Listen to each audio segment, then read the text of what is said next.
충격적인 소식입니다. 사우디 31조 원 초대형 프로젝트, 중국은 오만하다 폭발로 퇴출당했습니다. 그런데 세계를 더 놀라게 한 건 그 다음이었습니다. 단 5명의 한국인. 초라한 장비로 죽음의 계곡에 들어가 사막을 뚫고 전 세계를 뒤집어 버린 것입니다. 지금부터 중국이 놓친 것을 한국이 어떻게 가져갔는지 그 대역 전극의 순간을 공개합니다. 여러분 안녕하십니까? 저는 알레한드로 모레노입니다. 스페인 바르셀로나에서 태어나 30년간 전 세계 건설 현장을 누빈 컨설턴트입니다. 이집트 피라미드 복원부터 칠레 안데스 터널까지 인간의 한계를 시험하는 프로젝트들을 지켜봤습니다. 그런 제가 오늘 여러분께 들려드릴 이야기는 제 인생에서 가장 충격적이고 감동적인 순간에 관한 것입니다. 2022년 사우디아라비아 리야드. 그곳에서 저는 한 나라의 진정한 저력을 목격했습니다. 그 나라의 이름은 대한민국. 오늘 이 이야기를 통해 여러분도 제가 느꼈던 그 전율을 함께 느끼시길 바랍니다. 2022년 3월 15일 리야드 킹 압두라지즈 컨벤션 센터. 중동 최대 규모의 회의장이 숨막히는 긴장감으로 가득 찼습니다. 사우디 비전 2030의 핵심 프로젝트 중 하나인 리야드 메트로 2차 확장 공사. 입찰 설명회가 열린 날이었습니다. 제가 앉은 자리에서 둘러본 참석자들은 가히 압권이었습니다. 독일 지멘스의 하인츠 밀러 회장, 일본 가지막 건설의 다나카 이사, 미국 보링 컴퍼니의 제임스 부사장, 그리고 중국 중철건공의 왕즈 치앙 단장까지. 세계 건설업계의 거물들이 한자리에 모인 역사적인 순간이었습니다. 무하마드 빈 살만 왕세자의 대변인인 파하드 알 라시드 부장관이 연단에 올랐습니다. 그의 첫 마디는 회장을 얼어붙게 만들었습니다. 신사숙녀 여러분, 오늘 우리는 불가능에 도전합니다. 스크린에 떠오른 지도 위로 빨간 선이 그어졌습니다. 총 176km에 이르는 거대한 노선. 그런데 문제는 그 중간에 있었습니다. 모든 건설업자들이 저주받은 땅이라 부르는 17km 구간, 바로 와디 알 마웃 죽음의 계곡이었습니다. 총 176km의 리야드 메트로 확장선을 3년 안에 완공해야 합니다. 그리고 반드시 죽음의 계곡 17km 구간을 관통해야 합니다. 여러분, 세계가 놀란 이 순간 한국의 이름이 사막 한가운데 울려 퍼지게 됩니다. 이런 자랑스러운 이야기가 더 널리 알려져야 하지 않겠습니까? 구독과 좋아요는 단순한 버튼이 아닙니다. 세계 곳곳에서 묵묵히 땀 흘리는 한국인들에게 보내는 응원의 메시지입니다. 함께해 주십시오. 순간 회장이 정적에 휩싸였습니다. 저 역시 등골이 서늘해졌습니다. 죽음의 계곡은 1990년부터 2020년까지 30년간 7개의 다국적 기업이 도전했다가 모두 실패한 곳입니다. 프랑스 부이그는 180억 원의 손실을 보며 철수했고 이탈리아 아스탈디는 아예 파산했습니다. 영국 베어링은 신의 저주받은 땅이라며 두 손을 들었습니다. 그곳은 단순한 사막이 아니었습니다. 지하 50m마다 안반층이 바뀌고 메탄가스와 황화수소가 분출하며 여름 지표면 온도는 75도를 넘나드는 지옥이었습니다. 무엇보다 끔찍한 건 지하 수맥이 불규칙하게 흘러 언제든 대규모 함몰이나 침수가 일어날 수 있다는 점이었습니다. 하지만 파하드 부장관의 다음 발표는 공포를 탐욕으로 바꿔버렸습니다. 총 사업비는 280억 달러입니다. 31조 원. 한국 돈으로 31조 원이라는 천문학적 숫자가 스크린에 떠올랐습니다. 회장 곳곳에서 침 삼키는 소리가 들렸습니다. 탐욕이 두려움을 삼킨 그 순간 운명의 톱니다 바퀴가 돌기 시작했습니다. 입찰 설명회가 끝나고 일주일 후 각국 대표단의 프레젠테이션이 시작되었습니다. 먼저 나선 것은 독일이었습니다. 하인츠 밀러 회장은 정중하지만 단호했습니다. 지멘스는 100년 역사를 자랑하지만 이 프로젝트는 리스크가 너무 큽니다. 기술적으로는 가능하지만 보험사에서 보장을 거부했습니다. 일본 역시 마찬가지였습니다. 가지마 건설은 전 세계 어떤 현장에서도 뛰어난 성과를 거뒀지만 죽음의 계곡은 예외입니다. 우리의 명성을 걸고 도전하기엔 변수가 너무 많습니다. 미국은 더욱 직설적이었습니다. 보링컴퍼니는 화성 식민지 터널도 구상하고 있지만 사우디의 지옥은 화성보다 어려울 수 있습니다. 하나둘 정중하게 포기 선언을 하는 가운데 오직 한 나라만은 달랐습니다. 그들의 태도는 처음부터 남달랐습니다.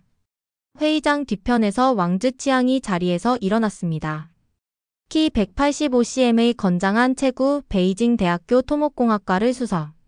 졸업하고 30년간 중국 건설업계를 이끈 거물이었습니다. 하지만 그의 등장만으로도 회장의 분위기가 섬뜩하게 바뀌었습니다. 존경하는 사우디 왕실과 신사숙녀 여러분. 그의 목소리에는 가식적인 겸손함과 동시에 노골적인 오만함이 섞여 있었습니다. 죽음의 계곡? 그것은 이제 중국의 계곡이 될 것입니다. 서구 열강들이 겁먹고 도망가는 동안 중국은 용기 있게 도전하겠습니다. 그 순간 저는 소름이 돋았습니다. 독일, 일본, 미국이 신중하게 거절했던 것을 마치 비겁한 행위인 양 폄하하는 발언이었습니다. 스크린에 화려한 실적들이 쏟아지기 시작했습니다. 하지만 그가 나열하는 방식은 마치 정복자가 자신의 전리품을 자랑하는 듯 했습니다. 파키스탄 카라코람 하이웨이는 우리가 완성했습니다. 에티오피아 아디스아바바 경전철, 카자흐스탄 알마티 지하철, 라오스 비엔티안 루앙 프라방 고속철도. 모든 나라가 중국 기술 앞에 무릎 꿇었습니다. 무릎 꿇었다는 표현에 사우디 관계자들의 얼굴이 굳었습니다. 하지만 왕즈 치앙은 아랑곳하지 않았습니다. 특히 이웃 나라들은 우리의 위대함을 잘 압니다. 한국, 일본, 베트남. 모두 중국의 하위 파트너로서 열심히 따라하고 있죠. 그 순간 회장 뒤편에 조용히 앉아있던 한국 대표단을 힐끔 쳐다보며 비웃는 듯한 미소를 지었습니다. 마치 너희들도 나중에 우리 밑에서 일하게 될 것이라는 메시지를 보내는 듯 했습니다. 우리 중철건공은 지난 20년간 77개국에서 건설 프로젝트를 완성했습니다. 총 연장 85,000km의 터널을 뚫었고 세계에서 가장 어려운 현장들을 정복해왔습니다. 그의 뒤에는 20명의 기술진이 도열해 있었습니다. 모두 중국 최고 대학 출신의 엘리트들이었지만 그들의 표정에도 스승을 닮은 오만함이 배어 있었습니다. 왕즈 치앙은 계속했습니다. 우리의 비밀 병기를 소개하겠습니다. 롱샤 TBM입니다. 이것은 서구 기술을 뛰어넘은 중국 독창 기술입니다. 스크린에 나타난 것은 직경 15m의 거대한 강철 괴물이었습니다. 하지만 그가 독창 기술이라고 주장한 것 중 상당수는 독일, 헤랭크네흐트의 기술을 무단 복제한 것들이었습니다. 업계 사람들은 다 알고 있는 사실이었지만 아무도 공개적으로 지적하지 않았습니다. 롱샤는 시간당 12M를 굴착할 수 있습니다. 죽음의 계곡 7km는 단 60일이면 충분합니다. 다른 나라들이 1년 걸릴 일을 우리는 2달에 끝내겠습니다. 그런데 가장 충격적인 것은 그 다음이었습니다. 그리고 혹시 다른 나라들이 입찰에 참여한다면 우리는 그들보다 30% 저렴한 가격을 제시하겠습니다. 중국의 가격 경쟁력 앞에서는 그 어떤 나라도 살아남을 수 없습니다. 덤핑 선언이었습니다. 기술이나 품질이 아닌 오직 가격으로 경쟁자들을 짓밟겠다는 노골적인 선언이었습니다. 사우디 관리들이 당황했습니다. 분명 매력적인 제안이었지만 동시에 불쾌감도 감출 수 없었습니다. 하지만 왕즈 치앙은 마지막 한 방을 더 준비하고 있었습니다. 우리가 실패한다면 모든 비용을 배상하는 것은 당연하고 추가로 100억 달러를 보상하겠습니다. 하지만 성공한다면 그는 잠깐 멈추며 회장을 둘러봤습니다. 사우디의 모든 향후 인프라 프로젝트에서 중국을 우선 파트너로 고려해 주시기 바랍니다. 이제는 노골적인 독점 요구였습니다. 한 번의 프로젝트로 사우디 전체 건설 시장을 장악하겠다는 야욕이 적나라하게 드러났습니다. 박수가 터져 나왔습니다. 하지만 그 박수 소리 뒤로 묘한 불편함이 회장을 감쌌습니다. 저는 30년간 현장을 다니며 많은 중국 업체들을 봤습니다. 분명 실력 있는 기업들도 많았습니다. 하지만 이런 식으로 다른 나라들을 깔보고 덤핑으로 시장을 독점하려 하며 심지어 기술까지 도용하는 모습은 대국의 품격과는 거리가 멀었습니다. 그 순간 저는 확신했습니다. 중국은 기술적으로는 가능할지 몰라도 치명적인 실수를 하고 있다고. 사막을 상대할 때 가장 위험한 것은 오만함이고 가장 치명적인 것은 다른 이들을 무시하는 마음이라는 것을 그들은 모르고 있었습니다. 2022년 9월 3일 아침 7시. 죽음의 계곡 입구에 중국의 거대한 기지가 세워졌습니다. 300명의 인력, 50대의 중장비, 그리고 중국 건설업의 자존심을 건 롱샤. TBM이 위용을 뽐내고 있었습니다. 하지만 그들의 기지 건설 과정에서부터 문제가 드러나기 시작했습니다. 왜 현지 노동자들을 저렇게 대하는 거야? 제 옆에 있던 사우디 기자가 불편한 표정으로 중얼거렸습니다. 중국 감독들이 사우디 현지 노동자들을 마치 하인처럼 부리며 고함을 지르는 모습이 곳곳에서 목격되었습니다. 더 심각한 것은 환경 파괴였습니다. 기지 건설을 위해 희귀한 사막 식물들을 무차별적으로 파괴하고 폐기물을 무단 방류하는 모습이 연일 포착되었습니다. 파하드 부장관이 항의했습니다. 왕 단장, 환경보호 약속을 지켜주시기 바랍니다. 왕즈치앙의 대답은 충격적이었습니다. 공사 중이니까 어쩔 수 없습니다. 완공되면 깨끗하게 정리하죠. 지금은 속도가 우선입니다. 약속 따위는 안중에도 없다는 듯한 태도였습니다. 그런 가운데 왕즈치앙은 기자들에게 만면에 미소를 지으며 말했습니다. 오늘 역사가 바뀝니다. 30년간 인간을 거부해온 죽음의 계곡이 중국의 기술 앞에 무릎을 꿇을 것입니다. 그리고 모든 세계가 중국의 위대함을 목격하게 될 것입니다. 오전 10시 롱샤가 굉음을 내며 움직이기 시작했습니다. 직경 15m의 거대한 커터헤드가 회전하며 암석을 갈아내는 소리는 마치 용이 포효하는 듯 했습니다. 시작합니다. 중국의 시대가 열립니다. 컨트롤룸의 모니터에는 실시간 데이터가 쏟아졌습니다. 굴착 속도 시간당 8m, 온도 42도, 압력 정상. 모든 지표가 완벽했습니다. 15분 경과. 속도 8.5m로 증가. 역시 중국 기술이야. 30분 경과. 온도 45도, 여전히 안전 범위. 서구 기술과는 차원이 다르다. 45분 경과. 진행거리 6.8m, 예상보다 빠름. 60일이 아니라 40일이면 끝낼 수 있겠어. 왕즈치앙은 자랑스럽게 웃었습니다.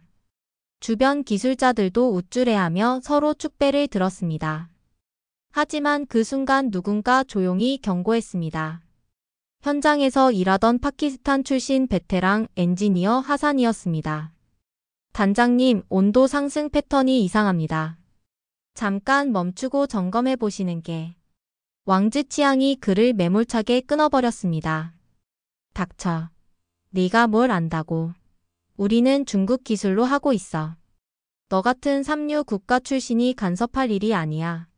하산의 얼굴이 붉어졌지만 그는 더 이상 말하지 않았습니다. 그런데 47분째 이상한 일이 일어났습니다. 단장님, 온도가 급상승하고 있습니다. 얼마나? 87도. 아니 92도. 왕즈치앙의 얼굴이 순간 굳었습니다. 멈춰라. 즉시 멈춰. 하지만 이미 늦었습니다. 롱샤의 엔진실에서 빨간 경고등이 미친 듯이 깜빡이기 시작했습니다. 98도. 100도를 넘었습니다. 그 순간이었습니다. 쾅. 지축을 흔드는 폭발음과 함께 롱샤에서 거대한 불기둥이 솟구쳤습니다. 1200마력 엔진이 과열로 폭발한 것입니다. 더욱 충격적인 것은 그 다음이었습니다. 왕즈치앙이 가장 먼저 한 일은 부상자 구조가 아니었습니다. 언론들을 막아라. 카메라 끄게 해. 당장. 중국 보안 요원들이 달려와 기자들의 카메라를 강제로 차단했습니다. 사고의 참상을 숨기려는 것이었습니다. 단장님. 황 기사가 쓰러졌습니다. 리 기사도 화상을 입었어요. 그제야 왕즈치앙이 구조 작업을 지시했습니다. 하지만 그의 관심은 온통 체면 유지에만 쏠려 있었습니다.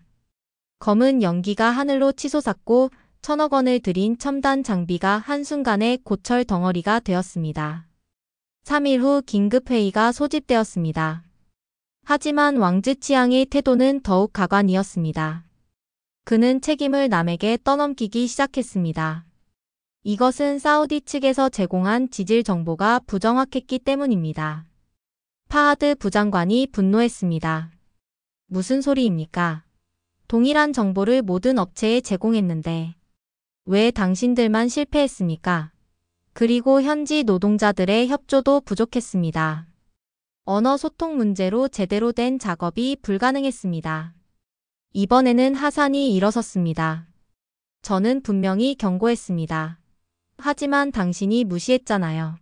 왕즈치앙의 얼굴이 붉어졌습니다. 너 같은 하급자가 무슨 자격으로? 충분합니다. 파하드 부장관이 책상을 치며 일어났습니다. 왕 단장, 당신은 18개월 완공을 약속했습니다. 그런데 이제 60일도 버티지 못하고 실패했을 뿐 아니라 책임까지 남에게 떠넘기고 있습니다. 이것이 대국의 품격입니까? 하지만 이것은 예상치 못한 변명은 필요 없습니다. 계약 해지입니다. 즉시 철수하십시오. 오만한 거인이 무너지는 순간이었습니다. 하지만 마지막까지 왕즈치앙은 추악한 모습을 보였습니다. 철수하면서 현지에서 고용했던 노동자들의 임금을 체불했고 환경 복구 약속도 지키지 않았습니다. 공사가 중단된 건 우리 책임이 아니다. 따라서 추가 비용은 지불할 의무가 없다. 끝까지 뻔뻔한 모습이었습니다. 그날 밤 중국팀의 철수 작업이 시작되었습니다. 거대했던 기지는 하루 만에 폐허가 되었고 그들이 남긴 것은 환경 파괴와 악감정뿐이었습니다. 죽음의 계곡은 다시 한번 승리를 거두었지만 이번에는 단순한 기술적 실패가 아니었습니다. 인간성과 도덕성의 실패였습니다. 즉시 대피. 300명의 작업자들이 혼비백산 도망쳤습니다. 사막이 불길로 물들었고 30km 떨어진 리야드 시내에서도 연기 기둥이 보일 정도였습니다. 왕즈치앙은 창백한 얼굴로 현장을 바라봤습니다. 30년 경력의 자신감이 하루 만에 무너져 내렸습니다. 3일 후 긴급회의가 소집되었습니다. 왕즈치앙은 고개를 숙인 채 말했습니다. 죄송합니다. 추가적인 연구와 장비 보강이 필요합니다. 최소 6개월의 시간을. 파하드 부장관의 목소리는 얼음장처럼 차가웠습니다. 왕 단장, 당신은 18개월 완공을 약속했습니다. 이제 60일도 버티지 못했군요. 하지만 이것은 예상치 못한 변명은 필요 없습니다. 계약 해지입니다. 오만한 거인이 무너지는 순간이었습니다. 회의장은 얼어붙은 침묵에 휩싸였고 왕즈치앙은 고개를 떨구며 회의장을 떠났습니다. 그날 밤 중국팀의 철수 작업이 시작되었습니다. 거대했던 기지는 하루 만에 폐허가 되었고 죽음의 계곡은 다시 승리를 거두었습니다. 2022년 9월 15일 오후 3시 중국팀이 철수한 지 일주일 후 죽음의 계곡 입구에 이상한 광경이 펼쳐졌습니다. 먼지 날리는 모래길 끝에서 낡은 도요타 랜드크루저 한 대가 나타났습니다. 그 뒤를 이어 현대 포터 트럭 2대가 따라왔습니다. 전부였습니다. 중국의 300명 대군단과 50대 중장비가 사라진 자리에 고작 5명의 한국인이 나타난 것입니다. 팀장은 강민호 47세였습니다. 현대건설 해외사업본부 차장으로 지난 20년간 베트남, 필리핀, 카타르, UAE 등에서 터널과 지하철 공사를 담당해온 베테랑이었습니다. 특히 2018년 카타르 도하 메트로 골드라인 구간에서 세계 최초로 사막 지하철을 성공적으로 완공한 경험이 있었습니다. 그의 팀원들도 만만치 않았습니다. 김태석 42세 서울대 지질학과 출신, 사막지질 전문가 박현우 38세 KAIST. 기계공학과 TBM 설계 및 운영 전문 이수진 35세 연세대 토목환경공학과 지하수 및 가스 분석 전문 최영철 44세 고려대 전기공학과 현장 안전 및 전력 시스템 담당 화려함도 요란한 퍼포먼스도 없었습니다. 언론도 환영 인파도 없었습니다. 그저 조용히 현장에 도착한 5명의 한국인이 전부였습니다.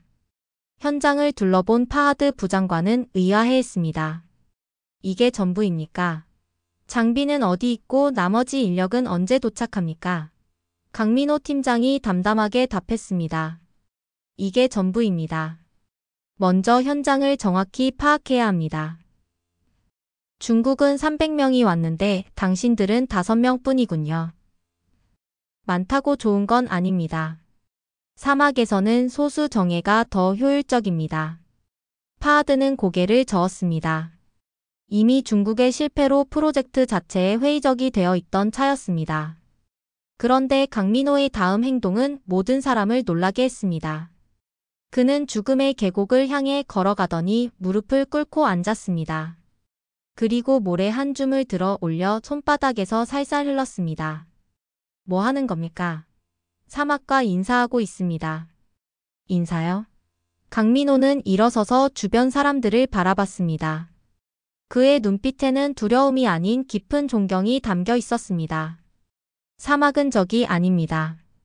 정복하려 했기에 실패한 겁니다. 사막은 정복하는 게 아니라 함께 숨쉬는 겁니다. 주변 사람들이 비웃었습니다. 또 다른 몽상가구나. 한국인들도 결국 실패할 거야. 하지만 그 담담한 말 한마디는 이상하게 제 가슴을 울렸습니다.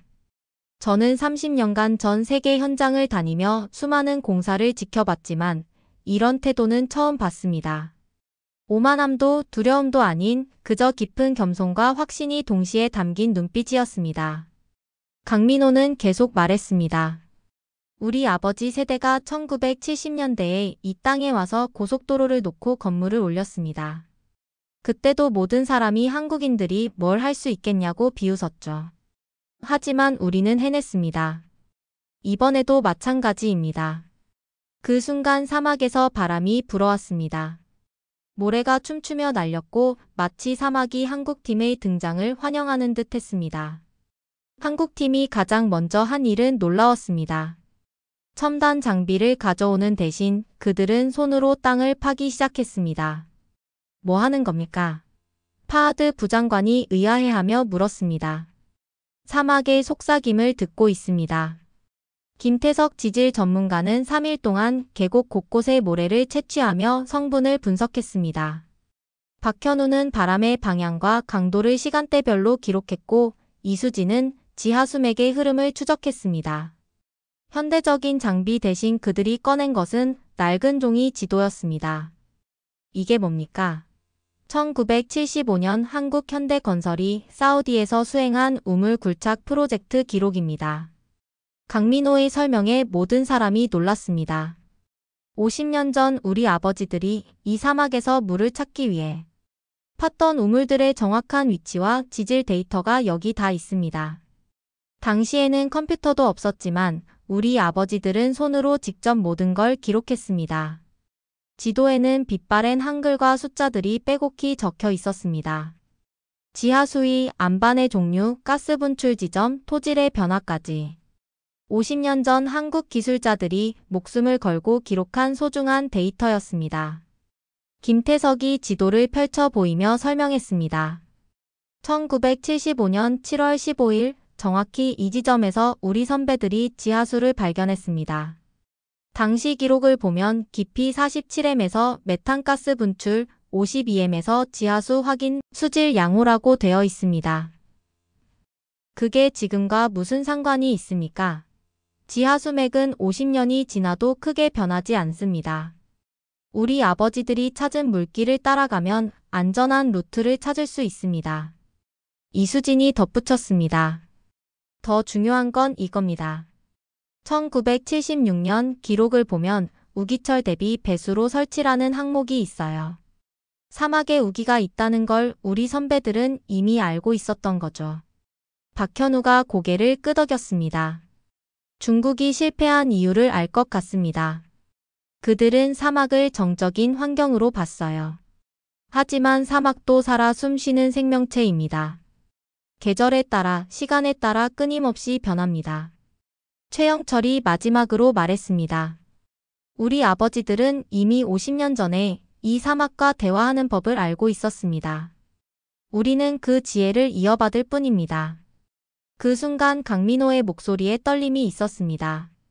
우리 아버지 강경수 씨도 1974년부터 1978년까지 이곳에서 일했습니다. 당시 28살이었죠. 고향의 아내와 갓 태어난 아들을 두고 이 먼 사막에 와서 4년을 보냈습니다. 그가 지도의 한 모서리를 가리켰습니다.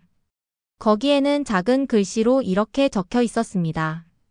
아들아, 아빠가 여기서 너를 위해 길을 만들고 있단다. 1976년 12월 25일 강경수 회의장이 조용해졌습니다.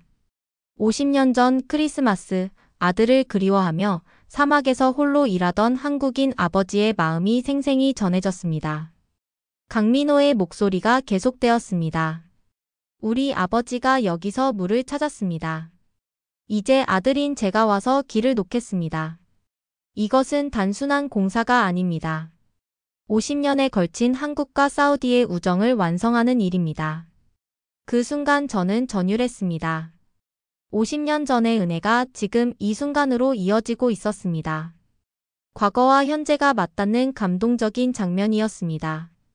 사막의 모래가 바람에 울부짖듯 흩날렸고 마치 50년 전 한국인들의 영혼이 후손들을 격려하는 듯했습니다. 2022년 10월 1일 새벽 5시 한국팀의 장비가 도착했습니다. 하지만 사람들이 기대했던 최첨단 기계는 아니었습니다. 이게 뭡니까? 파하드 부장관이 의아해하며 물었습니다. 트레일러에서 내려온 것은 중국 롱샤의 절반 크기인 직경 8M의 TBM이었습니다. 더 놀라운 건 그 기계가 중고였다는 점이었습니다. 2015년 카타르 도하 메트로에서 사용했던 TBM입니다. 우리가 직접 개조했습니다. 강민호의 설명에 모든 사람이 당황했습니다.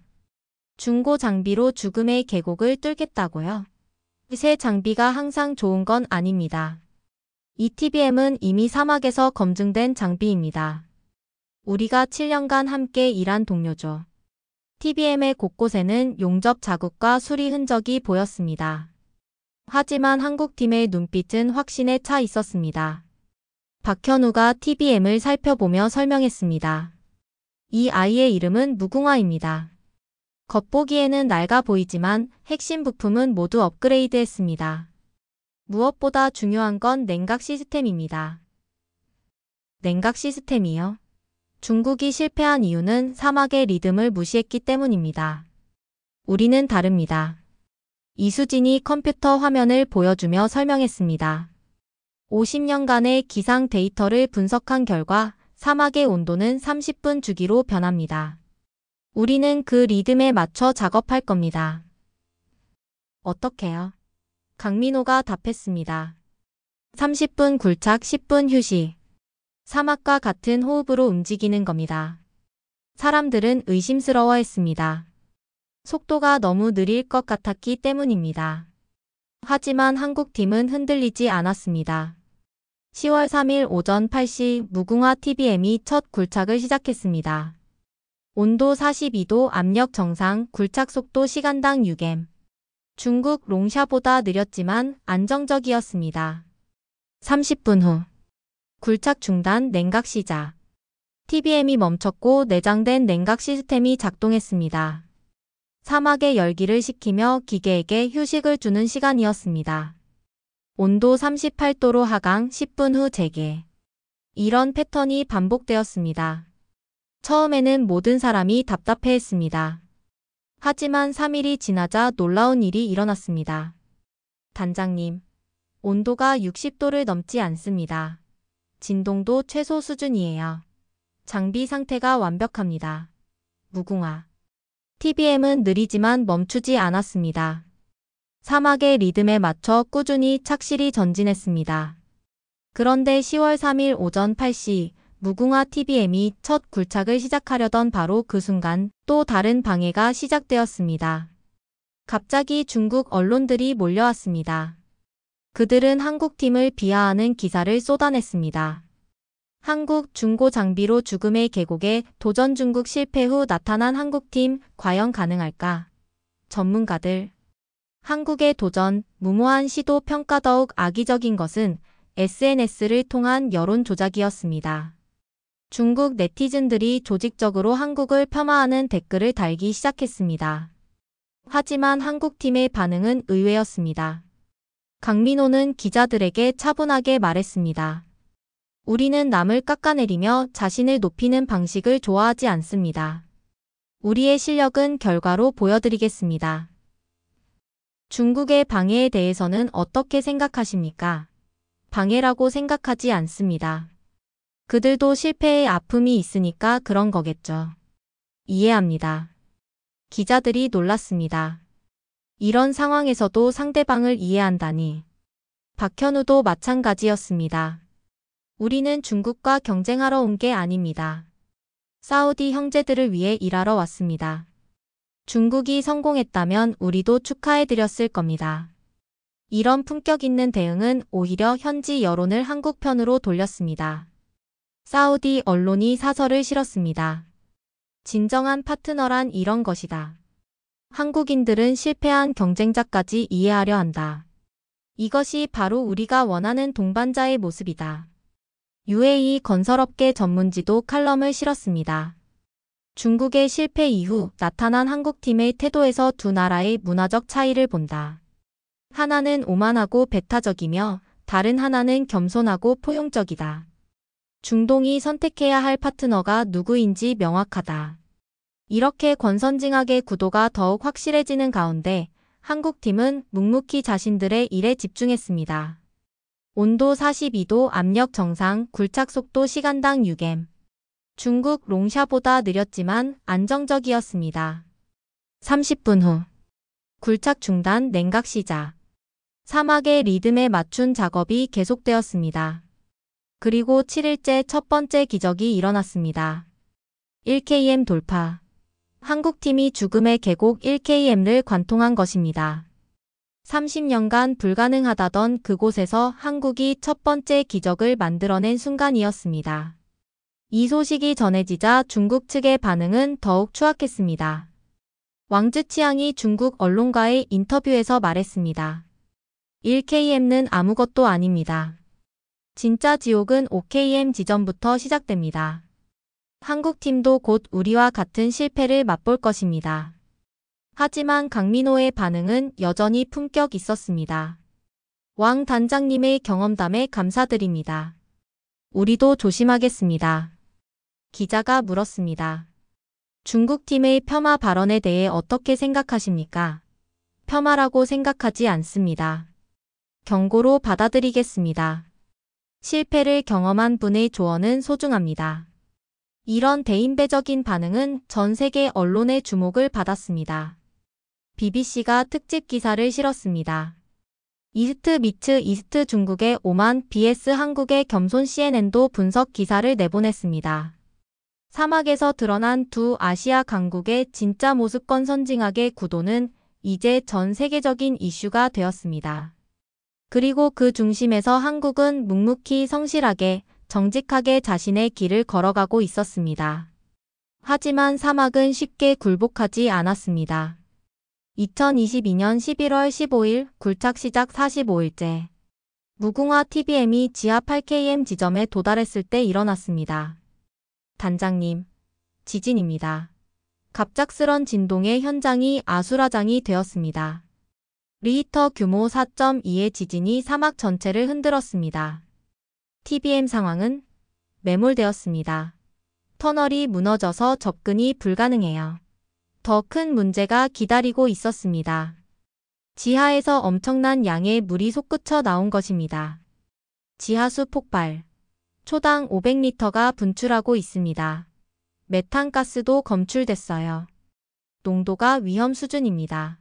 한순간에 45일간의 노력이 물거품이 될 위기였습니다. 하지만 한국팀은 포기하지 않았습니다. 손으로라도 파겠습니다. 강민호의 선언에 모든 사람이 놀랐습니다. 무슨 소리입니까? 너무 위험해요. 우리 아버지들은 맨손과 곡괭이만으로도 이 사막에서 길을 만들었습니다. 우리가 못할 이유가 없습니다. 한국팀은 가스 마스크를 쓰고 터널로 들어갔습니다. 첨단 장비 대신 삽과 곡괭이 그리고 불굴의 의지만을 가지고 말입니다. 밤낮 없이 계속된 수작업. 하루 16시간씩 땅을 파고 돌을 치우는 작업이 2주간 계속되었습니다. 그런데 11월 28일 놀라운 발견이 있었습니다. 단장님, 이걸 보세요. 최영철이 흥분된 목소리로 불렀습니다. 무너진 터널 깊숙한 곳에서 녹슨 철판이 발견된 것입니다. 철판을 조심스럽게 꺼내자 거기에는 한글로 쓰인 글귀가 있었습니다. 조국의 이름을 걸고 왔다. 1976년 7월 현대건설 김철수 50년 전 한국 노동자들의 타임캡슐이었습니다. 더 놀라운 건 그 아래에서 나온 것들이었습니다. 낡은 안전모 녹슨 공구들 그리고 비닐에 쌓인 편지. 편지를 펼쳐보자 팀원들의 눈시울이 붉어졌습니다. 사랑하는 아내와 아들에게. 아빠는 지금 사막에서 우물을 파고 있단다. 이곳은 정말 힘든 곳이지만 우리나라를 위해서 그리고 너희들을 위해서 끝까지 해낼 거야. 언젠가 우리 아들도 아빠처럼 세계 어디든 가서 당당한 한국인으로 살아가길 바란다. 1976년 12월 24일 김철수 그 순간 모든 사람이 눈물을 흘렸습니다. 50년 전 크리스마스 이브 가족을 그리워하며 사막에서 홀로 일하던 한국인 아버지의 마음이 고스란히 전해졌습니다. 강민호는 떨리는 목소리로 말했습니다. 우리 선배들의 피와 땀이 이 계곡에 남아 있었습니다. 이제 우리가 그 뜻을 이어받겠습니다. 그날부터 한국팀의 작업은 더욱 치열해졌습니다. 선배들의 영혼이 지켜보고 있다는 생각에 더 이상 힘들다는 말이 나오지 않았습니다. 12월 10일 마침내 무궁화 TBM을 구출했습니다. 그리고 12월 15일 굴착을 재개했습니다. 2023년 2월 29일 굴착 시작 5개월 29일째. 돌파. OKM 완전 관통. 한국이 마침내 죽음의 계곡 OKM을 뚫어낸 순간이었습니다. 그날 무하마드 빈 살만 왕세자가 직접 현장을 찾았습니다. 그는 무궁화 TBM 앞에서 무릎을 꿇었습니다. 당신들이 진짜 영웅입니다. 한국인들이 보여준 것은 단순한 기술이 아니라 정신력이었습니다. 왕세자의 말에 현장에 있던 모든 사람이 박수를 쳤습니다. 하지만 한국팀의 표정은 여전히 겸손했습니다. 강민호가 말했습니다. 우리는 특별한 일을 한 게 아닙니다. 그저 50년 전 우리 선배들이 시작한 일을 마저 한 것뿐입니다. 사막은 굴복하지 않았습니다. 오직 한국만이 사막과 진정한 화해를 이뤄낸 것입니다. 2024년 8월 15일 광복절. 2년간의 대장전 끝에 176km 전 구간이 마침내 뚫렸습니다. 죽음의 계곡뿐만 아니라 전체 노선을 한국이 완공해낸 것입니다. 완공식이 열린 킹압두라지즈 컨벤션 센터는 2년 전과는 완전히 다른 분위기였습니다. 그때는 의심과 우려가 가득했다면 이제는 감동과 존경으로 가득했습니다. 무하마드 빈 살만 왕세자가 연단에 올라 선언했습니다. 오늘은 단순한 철도의 날이 아닙니다. 한국과 사우디 우정의 날입니다. 한국인들은 우리에게 기술을 전수해준 것이 아니라 진정한 형제가 무엇인지 가르쳐 주었습니다. 터널 입구에는 아라비아어, 한글, 영어로 된 기념비가 세워졌습니다. 여기 두 나라의 땀과 눈물이 흐른다. 그리고 영원한 우정이 시작된다. He flows the sweat on the tears of two nations, and he begins eternal friendship. 2024.8 15왕 공식 하이라이트는 첫 번째 열차 운행이었습니다. 무하마드 왕세자와 강민호 팀장이 함께 첫 열차에 탑승했습니다. 열차가 죽음의 계곡을 통과할 때 왕세자는 창밖을 보며 말했습니다. 2년 전만 해도 이곳은 저주받은 땅이었는데 이제는 희망의 땅이 되었습니다. 강민호는 겸손하게 답했습니다. 우리는 단순히 구멍을 뚫은 게 아닙니다. 50년 전 우리 아버지들이 심은 우정의 씨앗이 자라서 열매를 맺은 것입니다. 열차가 터널을 완전히 통과했을 때 차창 밖으로 사우디 국민들이 태극기와 사우디 국기를 함께 흔들며 환호하는 모습이 보였습니다. 그날 밤 리야드 전역에서 축제가 벌어졌습니다. 한국 문화체험관이 설치되고 한국 음식 부스가 열렸으며 K-팝 콘서트까지 열렸습니다. 사우디 시민 파이살 알 하마드는 인터뷰에서 말했습니다. 한국인들은 우리를 위해 자신의 목숨을 걸었습니다. 이제 우리도 한국을 형제 나라로 여깁니다. 그로부터 1년 후인 2025년 8월 15일 놀라운 소식이 전해졌습니다. 사우디아라비아가 K-사우디 미래도시 프로젝트를 발표한 것입니다. 네옴시티 내에 한국 기업들만을 위한 특별 경제구역을 조성하고 한국의 첨단 기술과 사우디의 자원을 결합한 미래도시를 만들겠다는 계획이었습니다. 무하마드 왕세자는 발표에서 말했습니다. 한국은 우리에게 불가능은 없다는 것을 보여주었습니다. 이제 우리가 함께 미래를 만들어갈 차례입니다. 그리고 그 프로젝트의 총 책임자로 강민호가 임명되었습니다. 저는 이 모든 과정을 지켜보며 깨달았습니다. 한국은 사막에 단순히 철도를 놓은 게 아니었습니다. 희망을 심었고 은혜를 갚았으며 진정한 형제를 얻었습니다.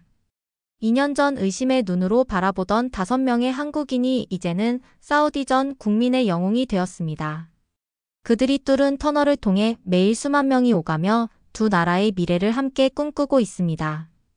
2025년 8월 27일 오늘 리야드 메트로는 하루 평균 50만 명이 이용하는 중동 최고의 지하철이 되었습니다. 죽음의 계곡 구간은 이제 기적의 터널로 불리며 전 세계 관광객들이 찾는 명소가 되었습니다. 터널 벽면에는 50년 전 한국 노동자들의 사진과 현재 한국 기술자들의 사진이 나란히 걸려 있습니다. 과거와 현재, 그리고 미래가 하나로 이어진 감동적인 공간입니다. 강민호는 지금 네옴시티에서 새로운 꿈을 꾸고 있습니다. 사막 한가운데 세워질 미래도시에서 한국의 기술과 사우디의 비전이 만나 또 다른 기적을 만들어낼 예정입니다. 무궁화 TVM은 현재 리야드 지하철 박물관에 전시되어 있습니다.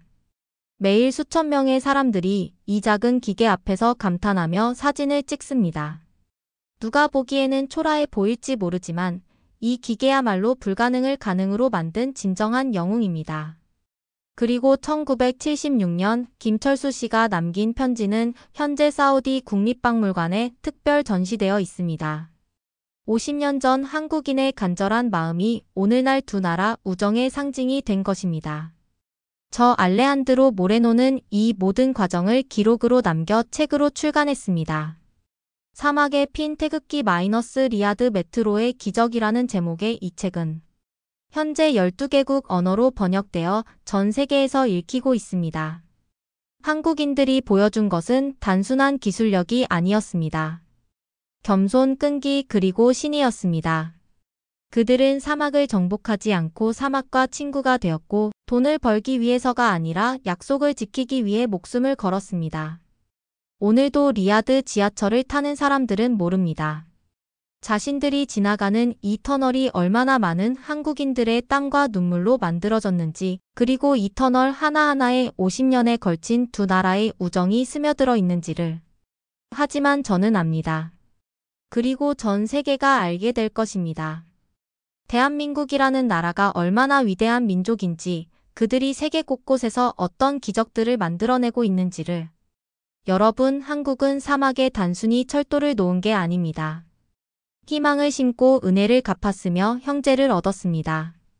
50년 전 우리 아버지들이 심은 씨앗이 오늘날 아름다운 열매를 맺었습니다. 이런 감동을 더 많은 이들과 나누고 싶습니다. 구독과 좋아요는 해외에서 묵묵히 땀 흘리는 한국인들에게 보내는 가장 큰 응원입니다. 세계 곳곳에서 태극기를 가슴에 품고 살아가는 모든 한국인들에게 박수를 보냅시다. 지금까지 감동라디오였습니다. 감사합니다.